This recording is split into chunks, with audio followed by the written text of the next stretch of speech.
নমস্কাৰ এভৰিৱান, মই এতিয়া তোমালোকক আমাৰ নগাঁও ডিষ্ট্ৰিক্টৰ এটা ভাইটিৰ চিনাপ দেখাম। তেওঁ ৰানিঙৰ টাইমিং 11:15, এনেই 10ত মাৰি থাকে তেওঁ, কিন্তু আজি অকণমান ৰাস্তাত মানে গ্ৰাউণ্ডখন ভাল নহয়, সেইটো কাৰণে তেওঁ 11ত মাৰিলে। 100 মিটাৰ তোমাৰ কামাণ্ডোৰ কাৰণে ধুনীয়া টাইমিং, বেষ্ট টাইমিং মাৰি আছে, 11ত মাৰি আছে। জাম্পটো এক্সিলেণ্ট 18, 19, 20 মাৰি আছে তেনেকৈ। তেওঁ এতিয়া চিনাপ মাৰিব, তোমালোকক চিনাপ দেখাম। আৰু ৰানিঙৰ এনেকুৱা টিপছৰ ৰানিং তোমালোকৰ ইম্প্ৰুভৰ কাৰণে টিপছ লাগিলে মোক ফ'ল' কৰি ল'বা মোৰ পেজটো, আৰু মই তোমালোকক টিপছ দি থাকিম।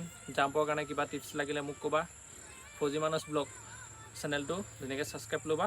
এতিয়া তোমালোকক মই দেখাই দিম ধুনীয়াকৈ চিনাপটো কেনেকৈ মাৰে আৰু চিনাপটো কেনেকৈ ইম্প্ৰুভ কৰে সেইটো দেখাই দিম। চাওঁ আহা। Good start. 1 2 3 good 4 good 5 good 6 good 7 good 8 good 9 good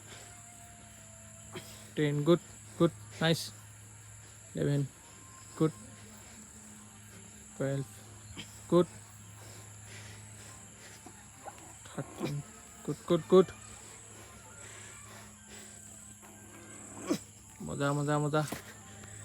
ই 14 মাৰিলে, কাৰণ ই আজি অকণমান ভাগৰি আছে। তাক মই গ্ৰাউণ্ডত অলপমান এক্সাৰচাইজ দি দিলোঁ বহুত, সেইটো কাৰণে ল'ৰাটো ভাগৰি গ'ল। নতুবা সি এক্সিলেণ্ট মাৰেই, 20টা ধুনীয়াকৈ চিনাপ যায়, হয় নাই? যায় 20-22টা যায়। হ'ব, একো নাই। এই আগন্তুক আৰু এমাহৰ পিছত তাৰ হেৰি চাম আমি, আকৌ নেক্সট তাৰ পাৰফৰ্মেঞ্চ চাম। আজিলৈ ভিডিঅ'টো ইমানেই।